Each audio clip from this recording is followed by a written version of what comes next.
ተክለ ሃይማኖት ብላችሁ በምትጠሩት በሱ የተሰየመ ነው። ኦሪት ዘፍጥረት ምዕራፍ 1 ቁጥር 1 አተክዊን ይላል። ስፍር ተክዊን ኦሪት ዘፍጥረት ማለት ነው። ይህን ተማር አረበኛውን አችል መሰለኝ። ምዕራፍ 1 ቁጥር 1 ላይ ምን ይላል? ፊል በድኢ ኸለቀ አላሁ ሰማዋት ወልአርድ። አላሁ አክበር። ምን ይላል በአረበኛው? አላህ በመጀመሪያ ሰማይና ምድርን ፈጠረ ይላል። የጀማ ይሄ እያሳያቸው ያለሁት ቁርአን እንዳይመስላችሁ የራሱ የገዛ መጽሐፉ ነው። በገዛ መጽሐፉ ላይ አምላክን አላህ ብለው ይጠራሉ የአረብ ክርስቲያኖች። ይሄ ከብሉይ ኪዳን ነው። እስኪ ከአዲስ ኪዳን ደግሞ ለናሙናነት ያክል ላሳያችሁ። የት እንገባለን? ያው እና እዚህ ጋር አልኪታቡል ሙቀደስ መጽሐፍ ቅዱስ። እሺ እዚህ ጋር ሁለት መጽሐፍቶች አሉ። አልአህድ አልጀዲድ አዲስ ኪዳን ላይ ልገባ ነው። አዲስ ኪዳን ላይ ልገባ ነው።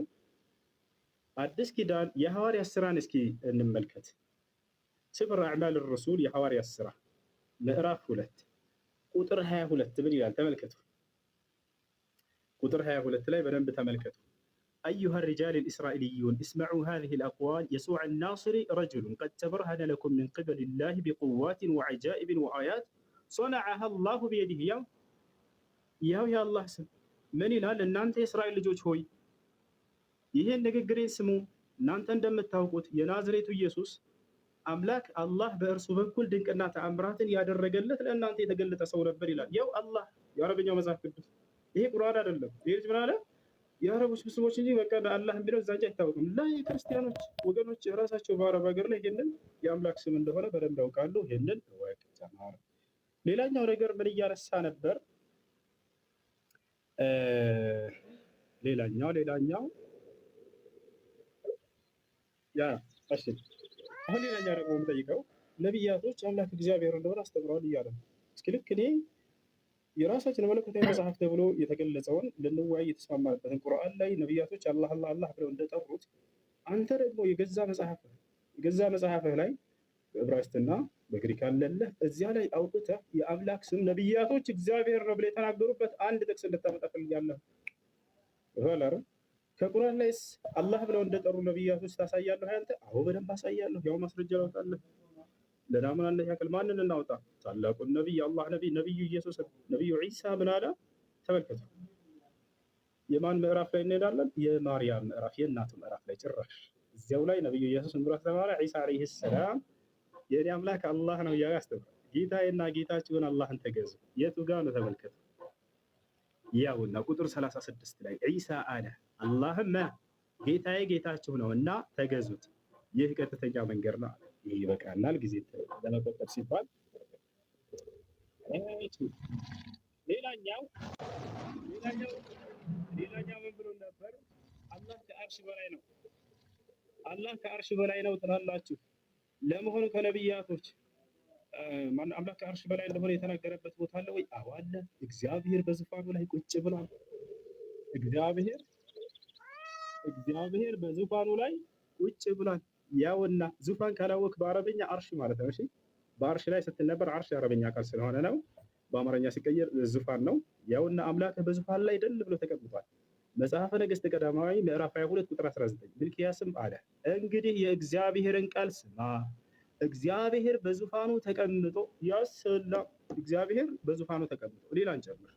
መጽሐፈ ዜና መዋዕል ምዕራፍ 18 ቁጥር 18 ሚልክያስም አለ ይቅርታ፣ እንግዲህ የእግዚአብሔርን ቃል ስሙ፣ እግዚአብሔር በዙፋኑ ተቀምጦ ያሰላ። ጨረስን ይሄን። ስለዚህ በዙፋኑ ላይ መቀመጥ የፍጡር ባህሪ ነው እያለ አላህ ፍጡር ነው። ስለዚህ አምላክ መጀመሪያ ፍጡር መሆኑን አምነህ ነው ማለት ነው። አላህ ላይ እንደዛ እየተፈላሰፍክ ያለ።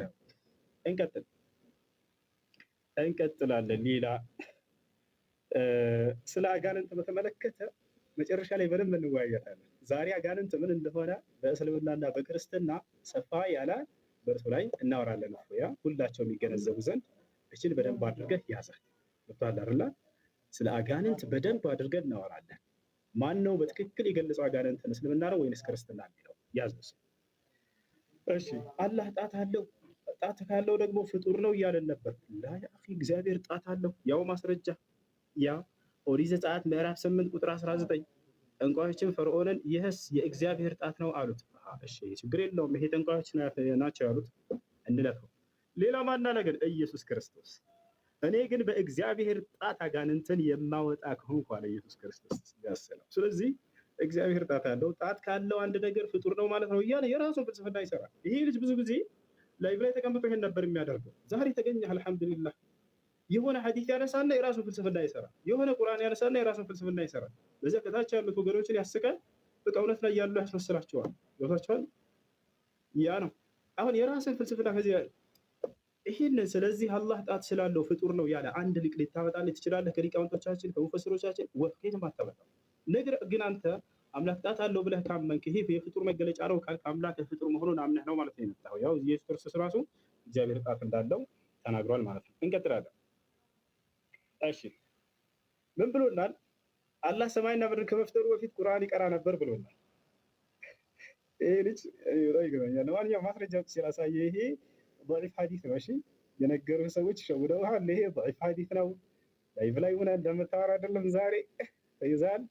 ያውና አላህ ሰማይና ምድርን ከመፍጠሩ በፊት ቁርአን ይቀራ ነበር እያሉ ቢነግሯቸው ያው ሐዲሱ ከነ ማስረጃው ላሳያቸው።